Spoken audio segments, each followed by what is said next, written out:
parents like, oh, why you're not trying to become a chef? And I was like, no, no way. Like working weekends and bank holidays, and I can't see my friends. It was something I really didn't admire to do. 50 in the kitchen, 50. but when I left, we were like 90. Wow. Because it's such a huge place. No, it's. I mean, if I put the numbers now, it's like 90 people. Fuck my life. I mean, we had a big kick in 2020 where COVID hit us all, right? It was, I don't know, like it was closing the doors was the worst moment in any of our lives.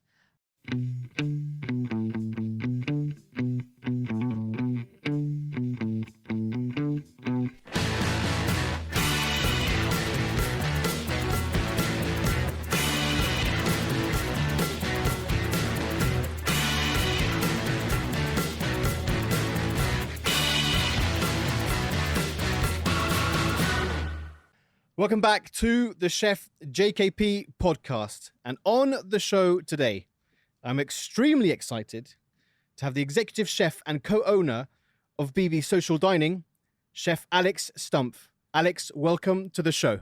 Thank you very much. Pleasure to be here.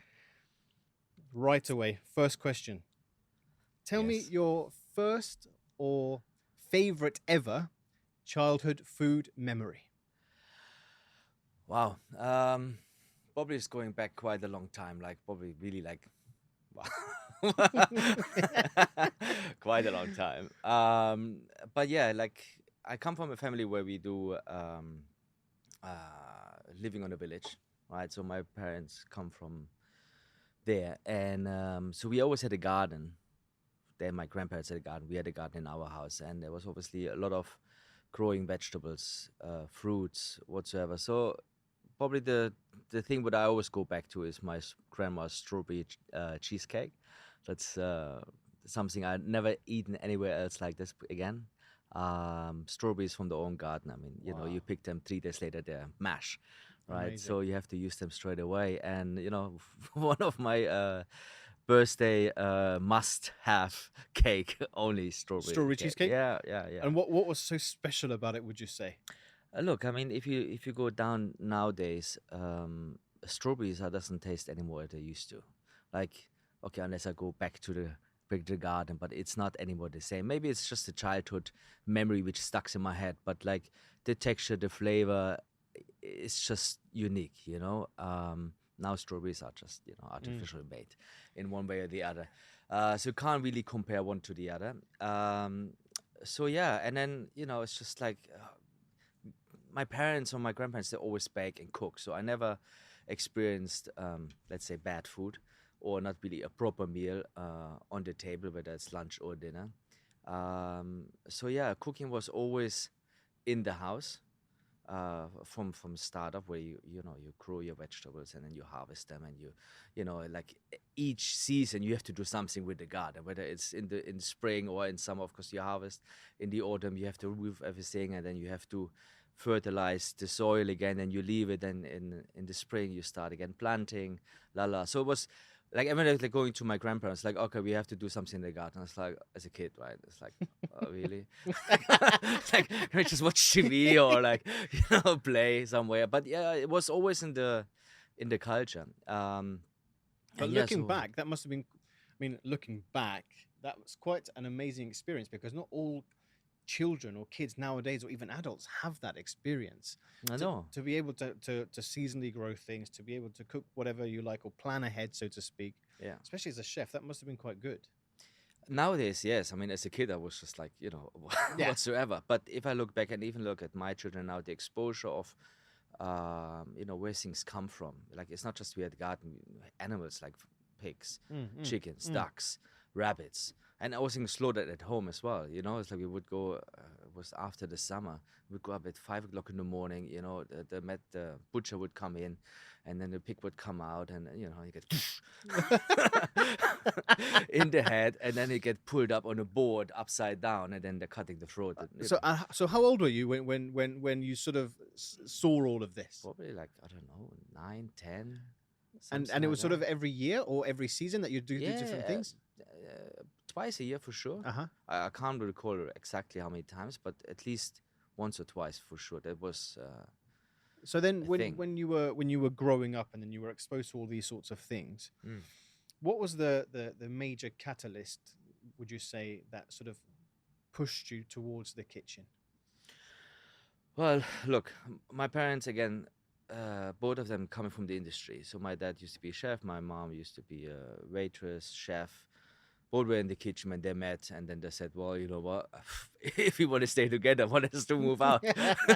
So my mom ventured into the front of house, and my dad was running back then a big restaurant back in the East Germany side, and walking around in the kitchens was common. Going after school, going there, having some lunch, and just playing there. So it was always there, right? And then cooking at home, obviously.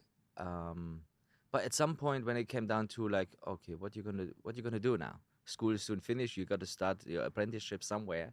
Because in Germany, you have to do an apprenticeship. It's not that you just find a job. No, it's like you do a qualification for whatever job you're going to do, and then you qualify, and then you become like, let's say, the commie or like the Right. beginner in that profession. And I said, I don't know. And my parents like, oh, why you're not trying to become a chef? And I was like, no, no way. Like working weekends and bank holidays, and I can't see my friends. It was something I really didn't admire to do. I like to eat, that's a fact. Hang around there. Now looking into this, into become a profession, was not really something which I looked into. But do something else. I did try some, I went to, I don't know what's the word in English, but basically a factory where you manufacture steel. Right. So I did this for 2 weeks. Interesting. And that was like kind of, And it was a no-go? I was like, do you like it? It's like, nah, not really. And then at some point my dad said, you know what, just do, because he was not anymore in the kitchen by then. So he was then fitting out kitchens. So he was drawing, like designing kitchens, and he was Right. working for a company who was basically fitting out kitchens. So he had a lot of connections in the area where we're living, to different restaurants. And I said, you know what, I know a few people. You just go there, spend a weekend or spend a week, do a practicum, and see how it goes. And I said, okay, well, nothing to lose. And then, there was, I think, one of the bank holidays, for 3 days. He connected me with one of the restaurants, which was more like fine dining back then. We're talking about 1996, right? And in the East Germany. So it's not really fine dining, what everybody probably thinks or connects with. But for that area, it was really refined and such. I stepped in, was alone in the kitchen. Nobody was there yet, so over on time. And then what they put me, not in the pot wash directly, but like, to setting up the stations, cleaning the sinks here, bringing here and there. Vegetables, I was familiar with this vegetables, from herbs to carrots and onions and different types. I was 15 at the time, right? So I was very familiar with, and the atmosphere was very nice. And I kind of like, I like that. It's not bad, not as bad as I thought. And then I did 2-3 other starters in different restaurants, and at some point it's like, you know what, that's actually what I want to do. And the final call was then when I did a practicum below Munich, was like 350 kilometers far away from home, and I was there for a week. And I got there, it was in deepest Bavaria, as you can imagine, like Haxen and sauerkraut and red cabbage and dumplings and whatsoever. Anyway, this place was pumping. We did like 300 covers a day. Wow. And everything was homemade. But, homemade, maybe talking about like dumplings and the casual stuff, right? And I spent there, and I met people who are from the same area from where I'm from. And the atmosphere was perfect. And I was like, I love that. I want to be here. So I went home. And it comes to the point where I have to make a decision whether I want to go to this restaurant, they gave me an offer, or to the one which is like 20 kilometers from home. And I said, see you later. I'm going to Bavaria. That's what it is. So I left when I was 16 and after the summer holidays, and never returned. So you did your apprenticeship there? Yeah, for 3.5 years. Oh, wow. So that's quite full on, huh? Yeah, That's quite a full-on apprenticeship. It's 3.5 years. Sorry, 3 years. But the first year was 2 days school and then 3 days work. Right. Which is a 5-day work. Yes, in yeah. Europe back then. But you still had 3 splits, so Okay. it was never a single shift. Nice. Yeah, so it was always split. You start at 9, you finish by 3, you come back by 6, you finish by 10. Okay. Okay. And then sometimes you had to work after school as well. So and then the second and the third year was 1 day school and then 4 days work. And then I got very well on with my head chef, and then he organized me some side hustles. So I was working, make some pocket money on the side in different restaurants, helping out here and there. And yeah, that's it. And then as soon as I finished with the apprenticeship, I left again, and I went to a restaurant close. No, not a restaurant. Well, it was a restaurant, but it was on the in Starnberg, which is a very high-end film star town, and they had a yacht club. So again, my head chef connected me to that, and I earned like $2,500 straight after my apprenticeship, and as a lone chef. So I was me and then 2 other commies, and for 3 months season. Nice, huh? But 2,500. What was the mark, or was it euros? No, it was euros already at the time. Stepping out from 500 euros was huge. Massive. Yeah, that was great. Pocket money then. That was bigger pocket money. Well, again, it was a season, and then I went to Munich, and I said, okay, look, I did very much traditional Bavarian food. But what was really good was I learned the basics. What you learn in school, from the roux to bechamel to velouté to any, I want to say gravy, but like choux, right? From very basic principle of cooking, not elaborated, but this is, I think, what I feel like what most of the youngsters miss now. They just go in straight into fine dining. They learn all the techniques, but you take them out and put them somewhere. Hey, can you cook that? They're kind of like, I don't know. The core. This is what I learned there, and then I went into international cuisine. There was then at that time was intercontinental. Then I see a little bit more brighter aspect, banqueting, and then vegetables from across the world, and fruits, and obviously then there was also bulk production. But So hotel life suited Only you, or once. you didn't like it? look, I knew I had to do it, right? So this is where I got my most experience from banqueting. We did 1,000. Like what were you doing now at Time Out Awards? We had 1,000 covers at one time, and you had the raw. We didn't have conveyor belts at that time, so somebody was just pushing the plate along, right? But I was doing that for 2.5 years. I did breakfast, I did banqueting, I did a little bit of the standalone restaurants they had, and I just got a little brighter spec of, how big operational hotels run.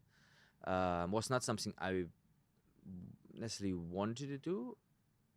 But I needed to know. I just needed to know for experience-wise on how that operates. It was not fine dining. That's when after 2 years, I was like, okay, look, I need to go. I need to find a gourmet restaurant or Michelin star restaurant in Munich where I can, work. So where did you go? And learn. I went to Geisels Winothek, which was, it was, the head chef was Markus Rade, one of the upcoming chefs at the time. He was probably 30, 32 at the time. So we went there. So Italian cuisine, mixed a little bit with French, but again, everything from scratch, from ice cream to sopa, which I didn't see before that. But how was the culture from yourself when you turned up? You'd obviously had experience in the Intercontinental Hotel. Nice life. Compared to then coming into a Michelin high-end kitchen. Yeah. How did you feel when you stepped in and you saw the level? Scared, that's for sure. Not having the experience at all. Everybody else was already had more background or more experience from restaurants there. And I was the guy coming from a hotel restaurant. I was demi chef already at the time. So expectation, I felt, was quite expected. And I felt like I couldn't deliver. That was the reality that hit you when you came into the kitchen. That's what I felt. Like personally, I was like shit. Yeah. I do the right step, right? Should I go maybe somewhere else first and learn a little bit more? But the atmosphere in the kitchen, I think I have not experienced ever. I mean, until that point, it was something very unique. It was really family. We were like 15 people max. So we had the kitchen downstairs who was doing the a la carte, and then we had the prep kitchen upstairs where we're doing like what's it called, cooking classes and preparation. And then Eckhard Witzigmann, so he was one of the patrons who was coming regularly to TV shows and whatsoever there. So that was very interesting. And so was it a strict kitchen or? In the execution, yes. In the atmosphere, not. Okay. So it was very. It was a family, you know. Nobody would picking anybody. It was supporting all the way through, and you know, even the head chef was not like expecting you. Since he would do the recipes and he would run it through with you, and you know, he would be constantly there. And we were constantly there. It was like from going from hotel from 8 hours a day with plus overtime pay to a restaurant where you're now working from 9 straight until 12 o'clock, right? Which I didn't mind at all. Like I never had an issue with working hours, but it was just suddenly becomes your life, right? And when the things you see and you evolved in, it was just completely different. I don't know. It was different cooking, but again, could I have done it with the base of what I did in my apprenticeship? Probably not. Okay. So then, how long did you stay there? Unfortunately, only for a year, because then the military was calling me. Okay. So yeah, so they were kind of on my ass to join. And how old were you when that happened? Oh, that was 2002. Yeah, just 2021. And you did the military for how long? No, I did not. So okay. That was actually not funny in both ways. So obviously they called you in, and then you had to do certain tests. Right. And I did my test, and then they said you have to go to Cologne and join the military there. And once I got there, they did another test, and then they're kind of like, oh, you have, you know, there's a little bit blood somewhere. I was like, okay, what's that? It's like, oh, we have to check. And they checked, and they said, okay, you cannot be, we cannot pull you into the military, so you're exempt from it.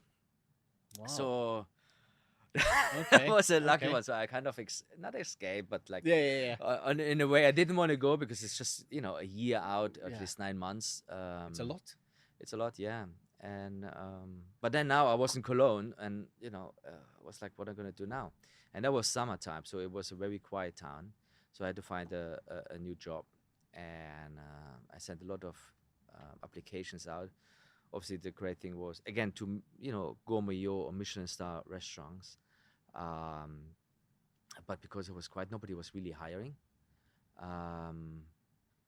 Even though I had this quite amazing reference from Munich, it wasn't really. You know, said, okay, maybe come back to us in August or October. Wow. Yeah, it was quite tough. And then there was a restaurant called Dome Hotel in Cologne, which went under renovation. It was under La Meridian. And then they brought in a French seafood restaurant. I said, okay, I joined. The head chef came again from a Michelin star restaurant, and the sous chef was also from a gourmet ranked top restaurant in Cologne. I said, well, you know, if I don't go somewhere which is already they have the recognition, I go somewhere, maybe we can achieve it. So I joined them. I went for 2 weeks to Paris. Didn't speak a word of French. Nice. They didn't speak a word of English. And I was at this restaurant where in the middle of Paris, and I was outside with this old man, French guy, and I had to open oysters and peel prawns, you know, the proper brasserie kind of style restaurant. And you have these guys that are walking on the street and they buy their clams and their mussels and their fish and whatever. You weigh it up and we open of them, and we open the oysters for the restaurant inside. Different, I don't know how many, 10 different type of oysters. So the experience again was like mind-blowing. I didn't understand a word. I mean, we spoke by hand and feet, and the guy was just laughing at me. But it was good, and nobody in the kitchen speak any French, English either. I didn't speak much English on top of it, so forget about any communication. So it was just going there in the morning, leaving there at night, having some food by myself, and try to communicate with a guy who is 60 years old on outside. What an experience, though. I mean, that must have been super eye-opening as well for you to go. It was. It's unique, you know, something I didn't plan, and you know, you get offered. So I never said to anything what people offer me to say no. Like, even though as difficult it is, it's just go with it. So I went and let's see what happens. What was the worst going to be? It's with the train 4 hours, so in the worst case I go back. Yeah. But going to Paris, like from Cologne, was okay. At least it was I didn't have to change trains. So I arrived in Paris, and everything was in French. And then they give there was no WhatsApp. There was nothing. Exactly, You know, you yeah. had like a printout. It's like, okay, you have to go there. Oh, well, good luck. So I just made it through somehow, some way. Wow. So yeah. And you were there for walked a 2 lot. weeks? 2 weeks, yeah. You survived Paris. I did. I walked a lot. I went to I had 2.5 hours, 3 hours. But it's in the amazing to afternoon. walk there anyway. It's nice Yeah, in Paris. It's beautiful. You know, And what a gastronomic city.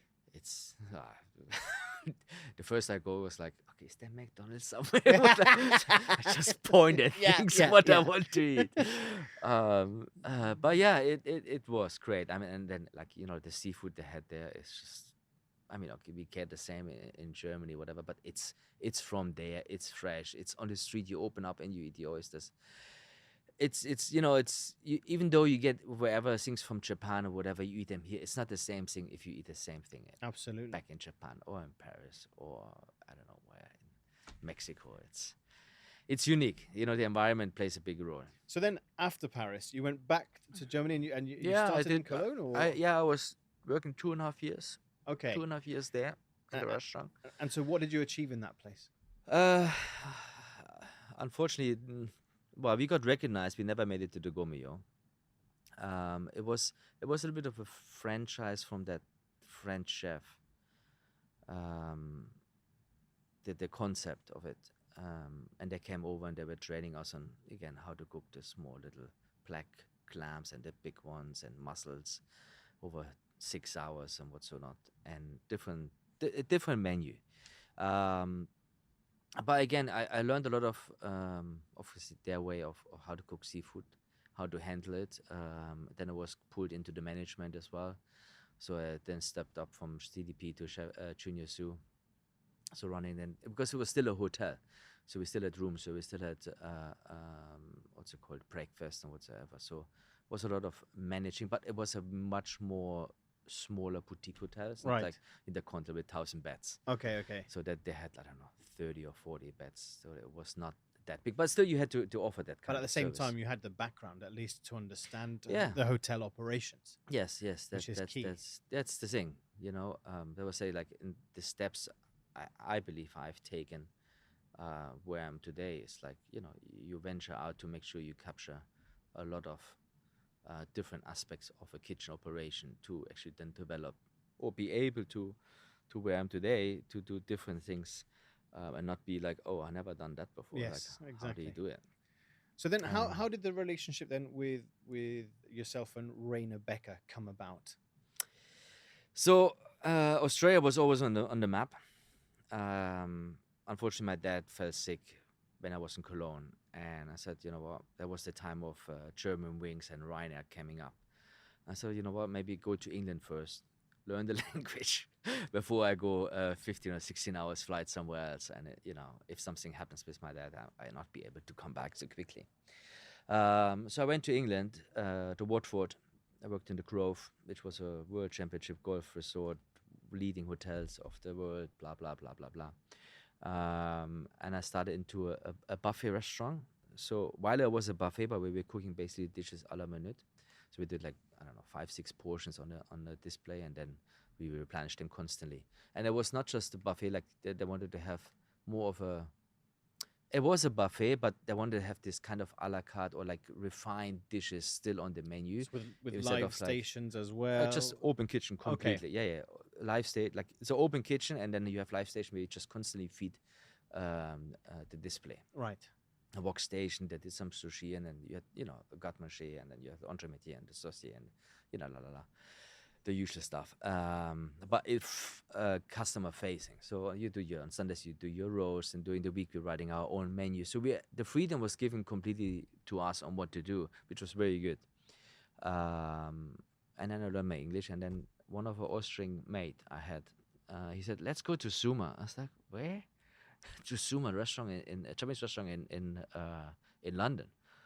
And that would happen, when the bombings happened in 2006 in London, that was literally like 2 days prior Oh, wow.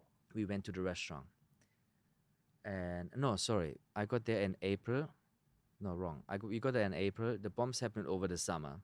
And then 2 months later, we went to the restaurant. So to go into London at that time was kind of like, are you sure, bro? Like, really? So he knew the restaurant. And the funny thing on that part is then our sous chef knew Colin, the head chef there. I said, you want to go to Zuma? I'll get you the reservation, no problem. So he made a reservation. We went in one night and I got into this restaurant. I was like, what the fuck is that? That's like no expectations, but like you walk in and obviously it's pumping and it doesn't look like a normal restaurant we used to. You had obviously the bar in the center, and you had all the stone and the wood, and then the robata and the sushi counter, and it was just madness. So we sat on the counter, and then the head chef came, and then the head chef is German. It's like, okay, hi, how are you? Blah blah blah, and then we ate, and we sit, and we talked, and they fed us like, the whole menu up and down. And then we stayed until 11 o'clock, then it slowed down, and the head chef came out, and then Colin came out, and we talked. And I was just like mind blown. There's something, I knew I had to do Asian at that point, because 2005, it was like, everything was driving more to Asian cuisine. So one of my things is like, okay, there's a walk-in where in the restaurant where I'm right now, we're doing sushi, but this is a start. Right, but you need to learn more. And when this whole Zuma thing come along, after we came back the next day, I told the sous chef, I want to work there. Can you speak to Colin? And I said, of course, no problem. So he spoke to Colin, and then I had a trial. I worked the evening, and Colin offered me a job, and then a month later I was there. So literally like 2006 April, I was working in Zuma. So 1 year in Watford, and then wow, within one. And that's the beginning of the journey. And that then took another direction. I mean, just to work there, I worked in London for 2 years, and that was at that point was the top of my career, where it's like, wow, you're in London, you're working this amazing restaurant. They're expanding just now to Hong Kong. I said, I want to go to Hong Kong now. But they were unfortunately already fully staffed with by the time I joined, it was already set up. They were just finalizing the last bits and pieces. The restaurant was about to open. And so that was no opportunity. So, okay, fine, I stay here, see how it goes. And my family come over, my dad come over, they took into the restaurant, everybody says hi, and they're like, oh wow, Alex, and this and here. So they were very proud. And at that point I was like, wow, I achieved something at this point. Amazing. So I stayed there for a year. My dad passed unfortunately away the year after. Sorry to hear that. And then the discussion was of Zuma opening Dubai, and I said, you know what, if it's not Australia, not meant to be, then let it be. Dubai was anyway somewhere on the map in beginning 2000. So okay, let's go to Dubai. So I stayed 1 more year. I run all the section. At this point, was kind of like I was kind of bored because I was doing all the dishes at the same time, and why the menu has changed and new head chef came in, but it just became a routine, and it's a machine. Yeah, you're doing like 350 covers a night, and then another 100 and 150 covers during lunch. So it's just like it's a factory basically. It's a factory in a high-end and environment, but at that point it was like kind of like, okay, I've seen now everything. I need to do something else. All right, and then I told me, okay, no, stay 1 more year. We promote you to a junior sous chef at the time, and then Ross came in, and we changed a few things. We standardized a lot of things in London, and then basically we took what we had there to Dubai, and then when we arrived in Dubai, looking at that restaurant was like, holy shit! It was twice the size of what we have in London, right? That must have been massive. I mean, that's culture shock in the terms of, number one, you're used to the London setup, and now you're going to Dubai, it's twice as big. Number two, it's the Middle East, and it was your first time in the Middle East, right? Second time I came. Second time. I came only for a visit before okay. to make sure that, right. that I'm okay when I get there. Yeah. But now you had to work here and understand the cultures, understand how everything works. How was that for you in the beginning? Look, leaving London from a rainy town to sunshine, I didn't see this was that bad. And Dubai was starting to, it was already booming, but not as such. So I was not afraid. To be honest, I was like, I don't know. I had always the thing, not necessarily for the Middle East, but yeah, maybe somewhere there, right? I looked at Dubai often, and I knew people who was working here already. So yes, So that helped a lot. well, you knew what you're going to get in for 6 days away, 6 days working week, and then from morning to night. But you had a good pay, right? So at that time I was 26. I was like, okay, well, like let's do for a year or two, and that's it. Worst case. And it's sunny. And it's sunny, you buy yourself a car, Yeah, have a yeah, good yeah, life. yeah. It's like it didn't sound that bad. And then arrive here. Of course, the secession happened 2008. But look, I think the most people who came from London, they were kind of so attached to Zuma that it was kind of like even like their own restaurant. Like the core people was like, we're gonna make it work one way or the other. And like we were such a big team. I think it's like 12 people from London, London, and then some people came from Hong Kong, whatever. But we knew each other from before. So it was a very tight core team, management team, who opened up the place. And yes, we looked at it like 2 floors. Holy shit, right? 2 kitchens. The kitchen was it's huge, right? So everything what you had there, you just double up. Like in London, we had like one on fryer, one on tempura fryer. There we had 2 on tempura fryer and 2 on the normal fryers, right? And then like 5 people on the cold section. I don't know, 10 people on the sushi counter. Robata was a whole different level. Like there was alone at least 4 people and a guy on the pass. So it's 5. In London we had 3. Wow. So it's like It's another level. It's another. But I always liked once you're on the pass and you run that kind of ship, you to be in control or to manage, to coordinate, it's something I always really admired and liked. And then obviously creating dishes, having the access to Japan, which London didn't. They had, but it was always a little bit tricky with importing things. In Dubai, you can bring whatever you want from wherever you want. It's just a matter of how much you're happy to pay for it. So yeah, with the recession, and then back then, Dubai, Zuma was what? Out of Budapest, there was nothing else compared to that size. And then also from the amount of restaurant, there was not much really in Dubai. We were the first one in the IFC, and and then Caramel opened up, and then one more. Okay, that was the casual dining was there, but from a high-end perspective, in Gate Village was only Zuma. There was nothing else. And then you had to drive, valet parking with the elevator up. It was something unique. So, no, it was great. I was not afraid. I was more excited, and we had the team. We had How big was the team when you opened up? Probably about 50 in the kitchen. 50. But when I left, we were like 90. Wow. Because it's such a huge place. No, it's. I mean, if I put the numbers now, it's like 90 people. Fuck my life. Right? It's Like, full on, no? It's you do the rota and you just keep on scrolling, Oh my God. But you get from different departments. Of Now you had course. like then we go back to hotel kind of operation, right? Yes. Where you have your pastry completely separate, then you have your sushi is separate, and then you have the main kitchen included the robata, but then you have a separate rota for the podium kitchen. So, and we had like, I don't know, there was Colin, there was Regan, and 3, 4 sous chefs.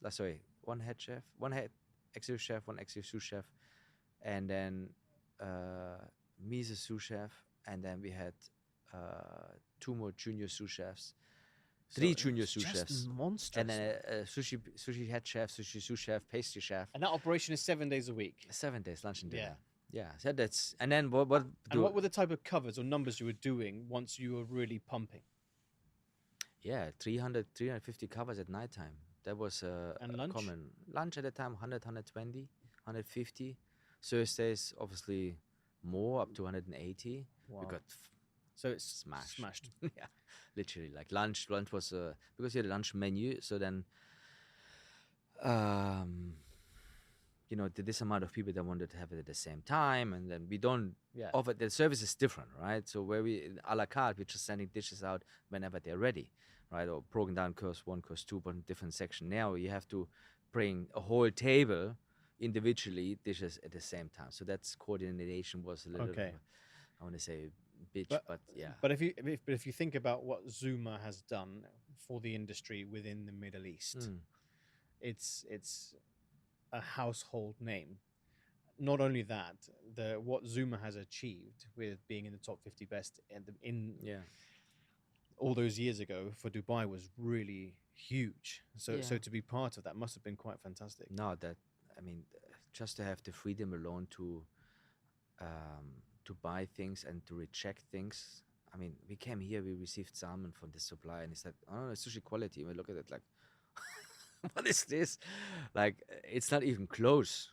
That was in the beginning, right? So we rejected, and they were so angry. Oh no, everybody else is taking it. It's like, well, everybody else is not us, right? We have a certain standard, and we would get like 10 whole salmons, like 20 salmons a week, right? So 10 each time on each delivery. We would at least send back 3 or 4 pieces because they were broken or they were not fresh, or like they were bended, the ice was not there, like quality was not to what we wanted, what we expected, and we had a lot of fights with suppliers, but they adjusted to the level where now I mean, you come now to Dubai and your things are nicely packed, Of course. nicely wrapped, and you hardly That's have anything to beautiful. complain. Yeah. Back then it was not like that, but again, at that time, even we put to import things from Japan, we had to consolidate 3 different restaurants to bring the volume, so the supplier would actually not really benefit, but it would have make sense to bring things in. When we talk about uni or bluefin tuna, like fresh, or herbs, vegetables, whatsoever. So we had to kind of consolidate to bring, I don't know, aubergine, I don't know, to 20 kilos. So we spoke to different restaurants at the time to, to support, because they wanted to have, but they had way less quantity than what we were using. So we put things together and we kind of managed once a week. So the ability at that time to with the sheer volume which we could achieve, the demand we could push to the supplier was great. So therefore our life was a little bit more easier to bring things in, unique, and to the standard we wanted to have. So then, after you had all of this incredible experience in the Middle East, and you were like, okay, this is a cool place, it's quite nice. When did you start to sort of toy with the idea of having your own place? Look, I mean, after 6 years, Dubai, Zuma Dubai, I kind of, I wanted to stay in the region by the time I got married, by the time I had kids, and Sharp had her own business running. So to grow further with the company, I had to move to a different location, which But was 6 years is amazing. With 8 years in total. Yeah, exactly. I mean, that's a lot. That's a long time, but you see, like looking back to from where it started to the point where I was leaving, you can write a book. But what you achieved in that Yeah. time is also phenomenal, and also what you learned from a business perspective is invaluable, right? Yes. This is something I saw nowadays. I say, like, people, we build. I'm not saying we build a brand, but we build. I think what the Zuma is today, what's riding on the success, I think that's what we built initially, all of us. And while it was tough, it was enjoyable. And again, we had the freedom, like we could go buy things here, left, right, and center from wherever we want. In a sense, there was no restriction, and there's no holding back. So this success, what you learned back then, who was working at the time in Zuma, like people going now, not just to Zuma, to other places as well, who are like well established, and they worked there for a year, and they say, "Oh, I worked here." So what? You have not that they don't, but most of them, they just think, "Oh, I work 1 year in this restaurant, and then I know how this place works." It doesn't work like that, because you're just running on a train which is already going by 120 miles an hour, and you chop on and you jump off. But actually, you if you don't really interfere yourself, and you really go and dig deep in it, then this 1 year doesn't tell you, Doesn't do much. where it's all coming from, where they are right now today. So so it's a period of time you should have, or you would have been there to learn where they're right now and how they achieved that to this point. So but after 6 years I left. I opened a few other places. One of them was Peyote, which is a Mexican restaurant, which was probably the most unique one I made after Zuma, which was a Mexican. And again, I got approached, and it's like, oh, you worked here and you worked there. Can you open that? And we have one in London. We want to open Ibiza. And I was like, Mexican cuisine. Wow. And then there was this consultant chef from Mexico who was helping them over the time. And he was talking to me about Mexican cuisine. And I was like, hold on a second. What is that? That's only Mexican cuisine is like, it's like Tex-Mex, right? All we know is like, tacos, but not the way he described. And what they have in Mexico, from bluefin tuna to different type of vegetables, and how the culture of Mexico actually is working. I was like, hold on a second. I don't want to skip that one because that's something I haven't done, and it sounds really interesting. And so I joined that group, and I went for 2 weeks. I went first to Canada with a trip to all over, and then I went to New York for a couple of days eating Cosme, and then I went to Mexico City, not speaking a single word of Spanish, right? I'm by myself again. Here we go, like Paris all over. Thanks God that this time we have WhatsApp and we have Uber. Oh, wow. So landing in Mexico City, the most dangerous city in the world, like no idea what's going on, where do I have to go? Anyway, I got there, and I met this consultant chef, Eduardo Garcia, and he had his own restaurant, very successful guy. So he took me to his restaurant. I ate there, like wow, like I don't think he has a Michelin star, but he has top. He worked with no, I forgot the name.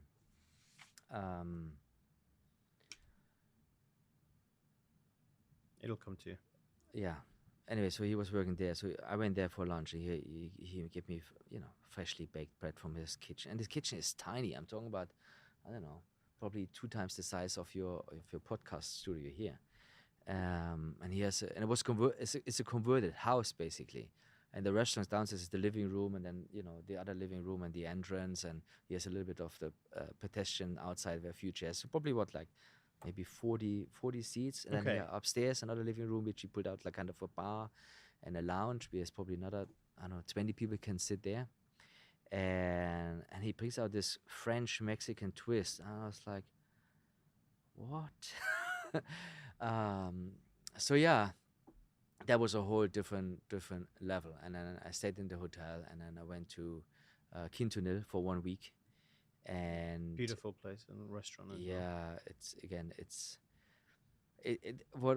What classic, well, they're having a little bit of a Mexican Japanese modern style approach, but again, everything is obviously homemade and with handmade to so like I had to make a molar with like like a grinder, which like it's not like automatically, you put all your spices in, and then you grind the almonds through until the paste comes out, and I put it back in the pot and they boil it, and like it was like huge process as well. It's huge. Again, you work, and this was like you started at 6 a.m. and you finish by 11 at night. Like there has a little bit break in the afternoon, but it's just like, again, similar to what I had the experience in Munich, where you had one team is doing the a la carte service, and then you had another team who does the production. But yeah, it was the sauces, again, the moles they made, the tacos, I don't know, it was something, the flavors bursting left, right, and center. There's herbs you never heard about it, So that was 2 weeks in Mexico City. I made it out alive. Congratulations. I learned, thank you very much. Thanks to Uber. Thanks, I don't know. I have to really appreciate that. But at the end, the team, both places where I was working, they were very nice. Little bit of English. I didn't speak any word of Spanish, so we made it through. It's sort of there were 2 other Dutch people who spoke English, so they were explaining me around. So and after showed your me places. experience there, you brought that back to Dubai.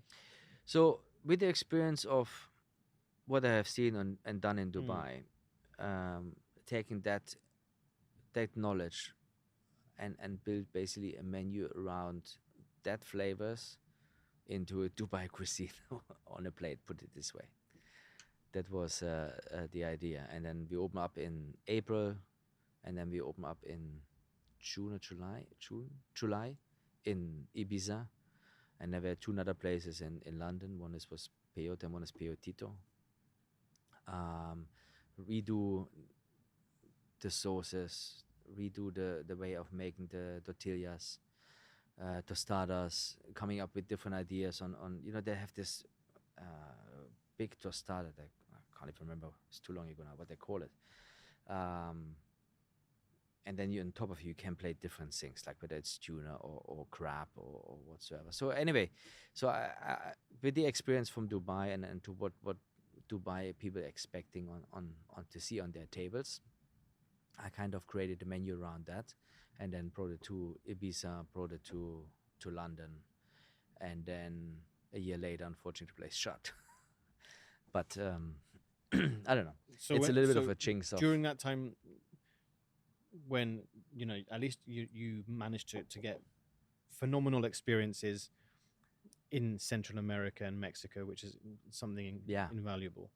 At the same time, you opened those businesses internationally, which again is even more experience. Yes. So then, BB's, how did it really come to life? So BB's was then, it was like I don't know. Every chef has this kind of dream to run his own place, right? So was mine at some point. It was not really planned, okay, we have to do it now, whatever. But I was doing consultancy a little bit, pocket money on the side here and there. And Sharp and Spiro, they were running a consultancy company back then from 2012, 13, something like this. And support different restaurants to open up from La Sea to other places, put it this way. And at some point it was like, okay, you know what, why we're not opening our own place so we can showcase the diversity of what, we're trying to explain to people how they should run their restaurant, but we can't really showcase that it is working what we're trying to implement. So the idea was like, you know what, all of us from the industry, Sharp had a restaurant before, Spiro was going to Australia to open up his own restaurant chain, taking over from a franchise to do this. And I said, why are we not doing it here? And let's do it different, like something which is not very common, to see the strengths as individuals we have on that you can do something not just the ordinary way where you have, okay, here's your space, here's the kitchen, now you put a bar here, and then here's the menu. No, so we wanted to do something which is somehow Dubai and something not Dubai at all. So really going against all the rules and regulations of how you open a restaurant. And to find a space at that time was kind of like, you put your feelers out here and there. You look at places like, and you don't feel it. You look at spaces like, the location or, the shape or the entrance or, the things didn't work out. And at some point was like a friend of ours said like, look, this space becomes available. And we've been walking there past for the last 10 years every day, we knew there was an art gallery, but we never really looked at it. Oh, this could be a restaurant, because it was not really a thought of, oh, we're going to open a restaurant, but we saw the space. Now we had the intention to open a restaurant, and a friend of ours, told us, listen, this becomes available, maybe you put a restaurant there. So we looked at it and was like, that's it. Because it was unique. It wasn't the DIFC, which we know very well. It's unique. It's over 3 floors, which was not even a question to do it, because we all worked in Zuma, so we had 2 floors already running. So we know how the dynamics could work out. And it's small. We didn't want to have a big restaurant. Like everywhere in Dubai, you have a huge restaurant and it's open and it's very, everybody wants to be seen, We wanted to have, again, something different. So this 3 floors was like, okay, we can have 3 floors. Okay, we do a bar upstairs, we do the kitchen in the middle, we do the restaurant on the bottom, we do a terrace on the bottom, and we do garden up there. And then there's another big terrace. If ever, we can take that over as well, and then we have, a huge place, even though it's very small. Yeah. But that's why it's very unique, because for those people who don't know DIFC, first of all, that is the financial hub and the Yeah. district of Dubai, and everything's super grand and big, as you said. But the beautiful thing about your restaurant is that when you walk in, it's like a nice sort of terraced house. So you have the different layers, and Yes. under each layer you have the different experience. Yes. And I remember when you first opened, it was very, very different. There was a huge buzz about it because it was so different Yeah. to anything that had been done before, Yes. and it was a homegrown concept. Yeah. That's right. That was the one of the first ever sort of homegrown concepts that really came to fruition in Dubai. So tell us where the food style then came from, because it's very unique what you guys are doing. So again, like we wanted to be different. The style of the restaurant. We said we walking our own path. That was the very big slogan we had on the concept, and we're not scared to do one way or the other. So we said, okay, the menu. If you look at the menu in one aspect, it's like, okay, what are we gonna do?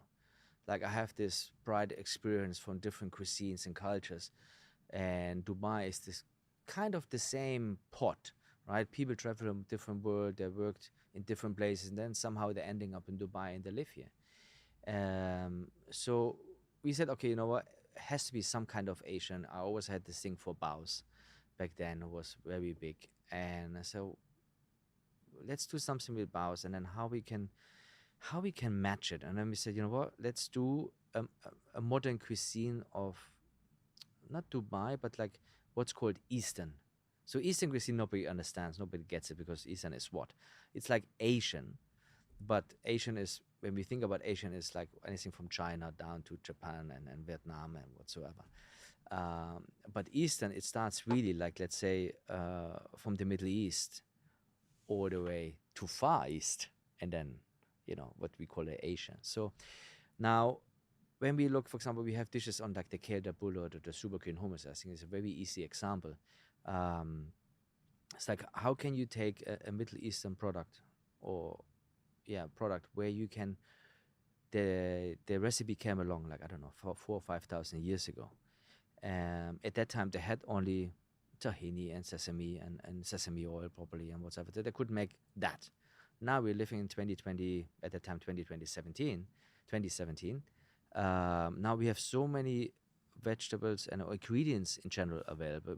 We don't need to live in South America to have avocado. We don't need to live in Japan to get edamame.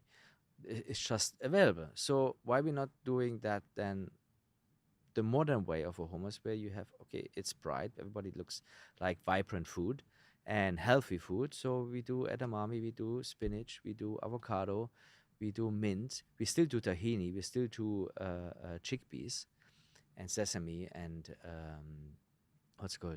cumin, but in a moderation way of different ingredients to become still a hummus, but today's hummus.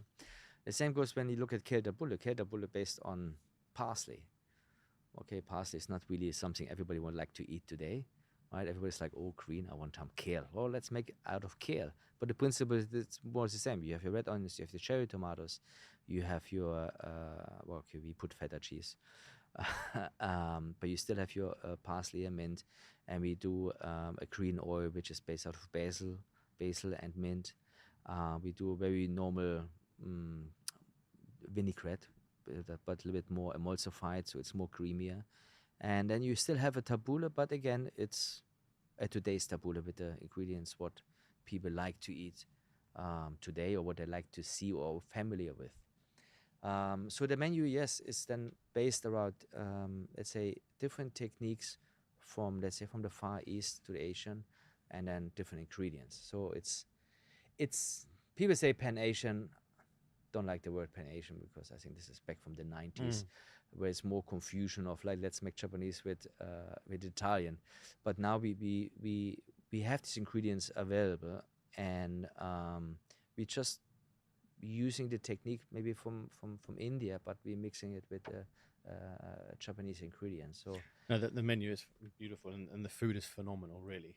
Yeah, And I love Thank you. what you're doing is the kind of the sharing style and that concept that you brought that sort of Middle Eastern touch to it with all those different Yeah. flavors is really fantastic. The restaurant is a like we are in the community of the IFC, right? And it's a small restaurant, and once you come in, you should feel like home. But then you come in, you feel like, oh, I'm in a European restaurant, but then the food is kind of Eastern Asian. So it's kind of could transport you to, you could be in Amsterdam or New York or in Hong Kong. You wouldn't know once you're in it, right? We have this black spiral staircase going through from up to down 56 steps, and you discover all the floors. And yeah, it's just, again, something different to put out, what can be done in Dubai and what does need to be so superficial. And again, it should feel that the restaurant being there for so long, that it's not like, oh, it's a new restaurant in Dubai. No, you come in and it's like, oh, this must be here before like 10 years already. But the one thing I wanted to really sort of hone in on and ask you is that, Yeah. you know, you've mentioned quite a few times about Michelin, Going Milo in your previous years, that you wanted to have that as an experience. But now the most incredible thing is that you are recognized in the Michelin Guide and you are recognized in the Go Milo and top 50. How does that feel for you as a chef? Mind-blowing, of course. I mean, to be mentioned in the, like, hello, that's me now on the paper, right? Back then we're talking about 20 years ago, in 2002, when I was working for a restaurant who was nominated the head chef. You know, he had 16 points. But now your name is on the list. It's kind of like, wow, the pressure is there in one way or the other. But it's like, that's an achievement that, like, I would never guessed. There was never I don't drive necessarily to achieve that with BB's. It's I mean, it's our own restaurant. Yes, of course, you want to achieve a recognition, 100%. But the recognition comes from the people who come to the restaurant, right? I mean, if they're happy, if they come back and they give you the feel that, you know, that you did something really great. You know, the biggest names for Michelin and Gourmet, yes, they're great, and there is an industry recognition and level, and it puts you in a different, it puts you in a different platform, 100%, right? If you talk about BB's itself, it's like, I want to make sure that, you know, whoever comes in is happy with Michelin, with Gourmet or 50 best. It doesn't really matter. Because, you know, maybe 50% don't even know that this kind of recognition exists. So if I drive only based on, oh, I have to come better and have to change the concept to BB's, you know, because I want to get more points or I want to get now a star, it changes the concept of the restaurant, which is not really what it was built for. Because the other thing is that when you first came to Dubai, the food scene that you had then was nowhere near what it is today. Yeah. Because I just wanted to expand a little bit on your thoughts on actually on seeing the scene grow, because back then you only had the Zumas and all that kind of thing, but now Dubai or the UAE has grown to be this monstrous and incredible gastronomic hub, if you like. Yes. What are your thoughts on that? Look, 2008 when we came, it was all about franchise. Middle East in general, even Saudi, it's very much, and now the big names, they're always thinking, okay, we get Zuma, we get Budaba, they want to have Hakkasan, you know, like brands was a big thing at the time, and I get it. I guess from a marketing perspective for the city itself was like, you know, if we can showcase we have that big brands in our house, in our town, people will recognize them and come, right? So it was very, it was great in one sense. In the other sense, it was like, it was superficial. It was like, you know, you come from Europe and you see the same thing again, and they all do the same thing. It's just, you know, there was no potential really to do something by yourself, because you've just been eaten up. And that changed, what I would say 2012, 13, slowly the you know, when chefs started to do their own things, not chefs, but like, not by themselves, definitely not, but with a group of different investors, and they would start homegrown concepts, but in a large scale. to when it's now, let's say 2016, 15. I think Three Fields was one of the first. Then we came in somewhere in the middle 2017. Then Reef opened up 17 or 18. As well, 18 I think he opened, and then obviously Isu was there then already. So over the time, then suddenly there was a huge demand or appetite even from the local community, where they were kind of fed up of these big places, and oh, another Japanese restaurant, it's the same. Oh, another Japanese restaurant, it's the same. Another French restaurant, it's the same. Because it became one copycat and after another. Monotonous, right? It was Yes, just constantly. Yes. And one was kind of cannibalizing the other one, and And the staff. That's just stuff like, oh, hey, you got 200 dirhams more, come to me, work with me. So yeah, it was yeah. just like a jumping jack from left, right, and center. So it was really painful as such. But when we look now, like again, 2016 to now, it's like this amount of homegrown concepts, chefs driven, getting the backup and the recognition. I mean, Gourmet and 50 Best only came 2 years ago. Before that, it was literally like, you had your food divas and other food bloggers who would support you, and then the community would support you. That's for sure. They were like, oh wow, I'd rather go there. Definitely cheaper, definitely better, and it's something different versus your big names who just do the same thing here and there. And then the most of them is like, you have the big guys coming in, and then after 3 months they would leave, the people who are from Europe or from wherever, and the consistency would drop, and people recognize that. They would say, 3 months, 6 months max. After that, it's shit. Yeah. Right. Where with the homegrown concept, obviously you have you're there every day.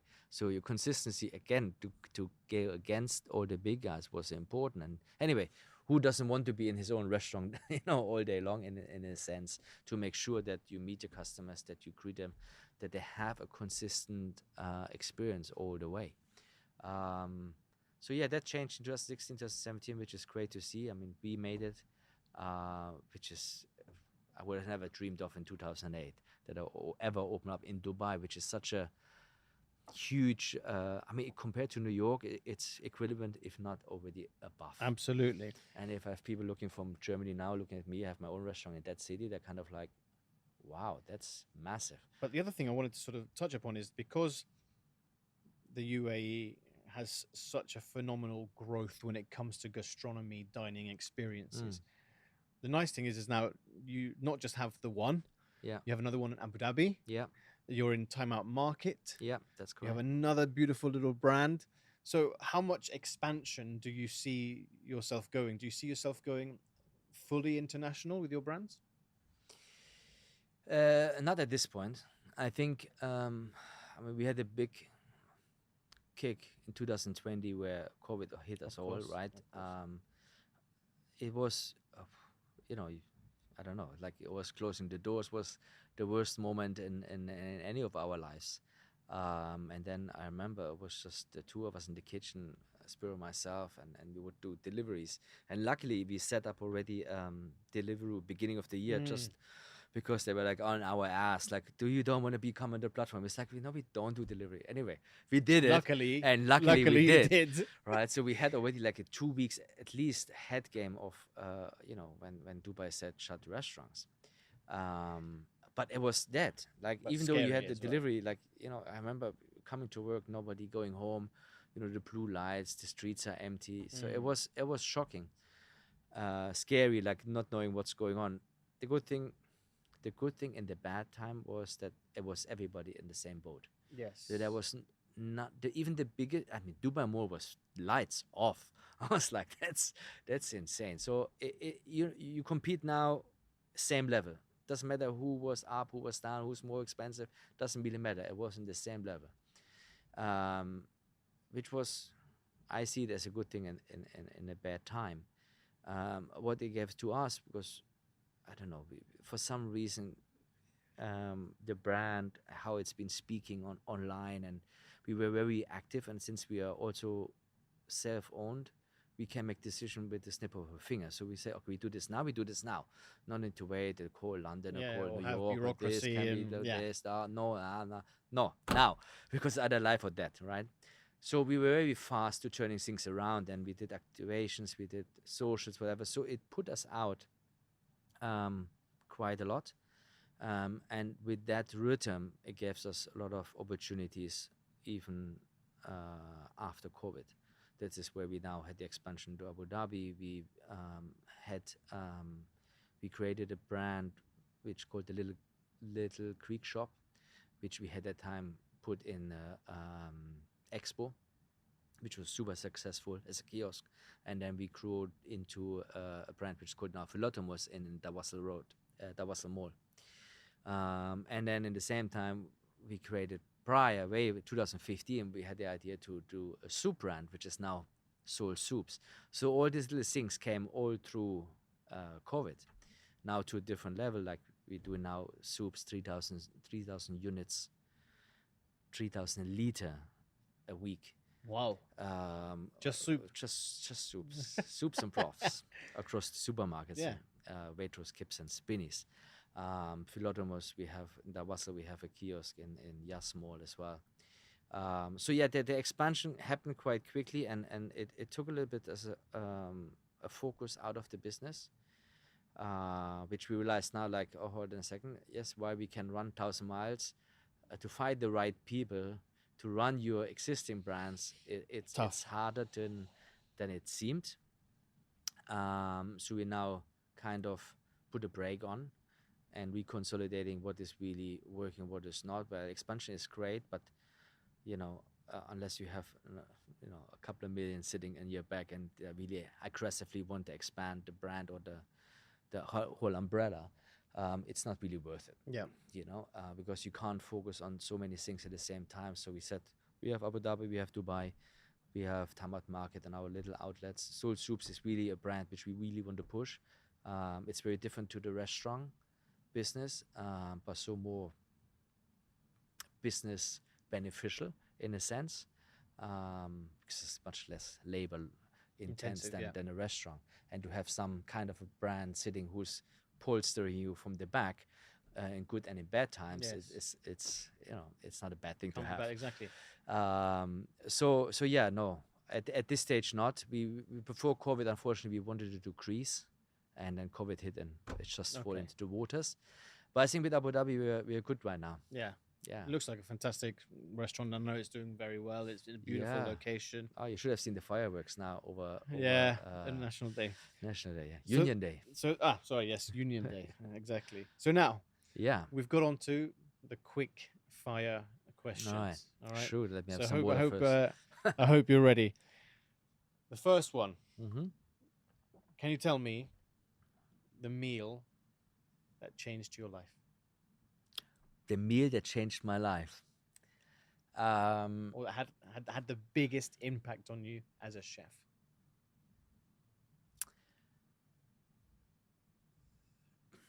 Look, it's one of my favorite meals, and Sharp has always been laughing about it when we go for dinner, because I always order the simplest dishes on the menu, because I don't trust, I just probably I don't trust. Like I just it's like there's a lot of restaurants out there, and like I'm not that. I eat everything, but when something sounds weird, it's like I'm probably gonna order it and I'm gonna be disappointed. So I just probably don't have. Look, in Munich we had this one dish, and it's as simple as it can be, and it's a penna arrabbiata, right? And it's nothing special, but the way we did it, I think it's I haven't, unless I made it myself, I don't get anywhere else. Okay. Like it. And it's it's simplicity, and that's what a lot of people don't get. Everybody can make things complicated and put 1,000 ingredients on a plate, and it looks all beautiful, but then when you eat, it's like, what am I eating? And then I leave the restaurant, and a week later, let's go back to the restaurant. Yeah, but what did you eat? Oh, good question, I don't know. So that dish, even today, I like, when I go somewhere, probably I order it. I'm just gonna get upset it's safe, at it, and but it's it's good, safe what you're gonna get. I still can manage that. Top 3 culinary heroes, And they don't need to be chefs. Yeah, that's definitely one of them is my dad. he made me cry in the kitchen, honestly. I remember that one day, it's like we were cooking at home, and I was an apprenticeship. I was an apprenticeship. I got home over there's a seasonal holiday. Everybody goes, right. So we had 6 weeks off. We got home, and he made some food, and he wanted me to help. And I did help him, and obviously I had my idea a little bit at the time, and he was going to do it. And then he was giving me shit. I was like, what the fuck? I was cheering. And I was like, fuck. And my mom was like, oh, don't calm down. It's not so bad. Blah, blah. But yeah, no, he put me, honestly, he was always supporting me from day one. My mom was crying when I left home to go to Bavaria. But he was like, if you want to go, you go. And he was pushing me, okay, you've been here a year and a half, 2 years, go to somewhere else. You have to go to bigger kitchen, bigger volume. Fine dining, and you know, and the last year when he came to Zuma in London, and he came in, and everybody was, you know, welcoming him, talking about me, and you know, they would say hi, and he was What an amazing proud moment. he was, that was I will never forget. That's it. So definitely your dad. Definitely my dad. Number 2, Markus Rater. So he used to be the head chef in the Munich restaurant. He, I think, is one of the chefs at that time. Like, yes, you know, there's Gordon Ramsay and your Thomas Kellers or whatever. But working with him at that time there, and you know, he had such a passion and patience. Like, even if you mess up, he would either fix it, or he's like, okay, let's do it again. He was not he would. I have never seen him, and he was young, and we were going out and days, had a few drinks and whatsoever. But like, and we were working, and we were sleeping in the changing rooms, and he would order stuff from France, and he would bring in, and he would tell you the story. Like, it was something. His food cost was not the greatest, right? At the time, I didn't know, and I didn't really care. But from a culinary experience and that age and teaching, was eye opener. amazing. And number 3, I Thomas Keller, I think, from a, if you look at an international perspective, is somebody who I read a lot of books of. I get not necessarily on the execution, but influence on how to plate things, or how to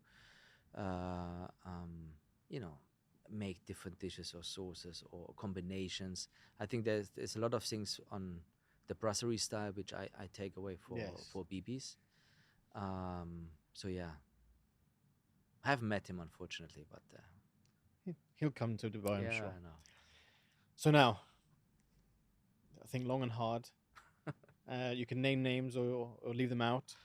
What's been your funniest ever, or that you've seen or been involved in, kitchen incident? Well, there's 2. Very good. So one was an accident, and that was again in my apprenticeship. And I don't know how I can't remember exactly how it came about, but this, I give it a mofo shortcut. Yeah, well, he just finished apprenticeship. He became a chef de partie at the time, and I was an apprentice. And we were doing, I don't know, cleaning the kitchen, or I had to do something. And anyway, at some point, he had a boiling pot of water, and he comes along, and then I don't know, but till now I can't remember, but he poured it at me on my foot, so I fucking burned the hell out of my ankle. I was like screaming like hell. I was like, what the, you know? And then he's laughing. I was like, what the fuck are you laughing about? So yeah, I don't know, he followed that in the same time on the floor. So I don't know, it was probably not really on purpose, but it was just so hilarious, because we were like, you know, we were throwing back potato dumplings at each other at the time. Like, so yeah, it went a little bit out and about. And the second one, actually in BB's, was it was one of the first weeks we opened up, and the whole place, lunchtime, the whole place was on fire. Like, we had. What do you mean the whole place? Not on as fire. As in busy. Busy. Right. Like, literally, like, I don't know, we did at this time, I think, over 100 pucks. Right, okay. So we had people sitting around the kitchen counter full, and then they were eating away, and then it was a madhouse, right? And I was on fire. And the problem in the BBs is that it's an open kitchen, right? And you're doing that amount of covers. Of course, yes, it's noisy music and people chatting away, and we're doing the orders. Anyway, we had this pastry, not head pastry. He was in charge or running the pastry section. CDP, let's say. Yeah. Right? For the sake of the story. So we have this frying pan brownie on the menu, one of our classic dishes. Anyway, so I told him the day before, okay, you fill them up with, I don't know, 80 grams, and then you cook it in for 5 minutes at 180 degrees, right? And you garnish this here and there, and it was busy again, and then obviously desserts coming in, and he starts plating, and he played it. First he overcooked it, and he played it completely wrong. So I went over there and I grabbed him by the neck. It's like, and it's like, and then Spiro called me. It's like, huh? And it's like, oh fuck, there's people so I can't see. So I'm doing, it's like, what the? In an open kitchen. In an open kitchen. I was like, oh my god, and I couldn't scream. I like, I don't want to scream, but like, it was like, you're above your any capability. People had their phones out videoing. Well, Spiro today still takes the Mickey out of me. He's like, yeah. Okay, we've all been there. It's all right. We've all been there. Favorite cuisine? It's like asking what's your favorite dish, right? Favorite cuisine. Look, now there's a big point, right? And when you look at it today, 2023, like there's restaurants open. Oh yeah, you're French or you're Italian or whatever. You go in their menu, at least in Dubai, majority. There's always an influence from somewhere. So now, I don't know ever anymore now if you can actually change or classify a cuisine. I mean, yes, of course, yes, there's French, classical French, but who has classical French nowadays anymore? It's even those guys, they're changing their techniques on having mostly a little bit of Asian, or especially Japanese in there. What would you say is yours? It's hard. I love Italy. I love Japan. I went twice, and it's just like unbelievable. Mind-blowing from food and culture. Okay. So these are two solid ones. They're amazing. But then it's Mexican. Like I was like, give me a ticket and I fly now to Mexico. Between the three has to be. So I like it. I cannot define one. All right. Next one. Yeah. Bao or doner kebab? Bao. Ah, all right. Easy. Favorite ingredient? Your favorite ingredient? Wow. Favorite ingredient? That's a tough one. Apart from strawberries. Yeah, that's a good one. Yeah, could have said that one. Favorite ingredient? Give me another one. All right. Let's have a think. So we've gone through the meal that changed your life, top 3 culinary heroes, funniest kitchen incident, favorite cuisine, favorite ingredient. Okay, I'll give you another one. Yeah. Are you sweet or salty?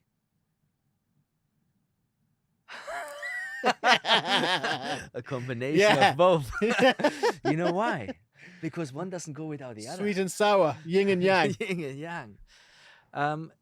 Ingredient, look. It can be anything super duper humble. It can be anything that you love to cook with or have. Could be a chili from Arrabbiata. Yeah, it's like there's Parmesan, right? Well, Parmesan is also like the best thing ever. It's umami goes on so everywhere. many different levels. Yeah. So yeah, Parmesan. Done deal. What advice? This is the final question for the quick fire. What advice would you give to 16-year-old Alex Stumpf? Oh, this guy. Be patient. I think that's I think we're losing our patience very quickly as chefs. But I guess that's where we are chefs. And the other thing is like, don't forget your family our way. I think that's we get carried away and with work and Yeah, we do. we have to be there and whatsoever. But I think sacrifices, yes, have to be made, but also you should not sacrifice family. Yes, yes. Love that. Now, what advice would you give to any chef who would like to go down the avenue of eventually opening their own business? Do it. Do it now. Don't be scared. You're going to fail at some point. We failed. We're still failing. It's part of the process. The goal in the end of is what? Yes, we all want to be successful, but it doesn't happen without failure. So when the right time will come, it's not again, like I'm not.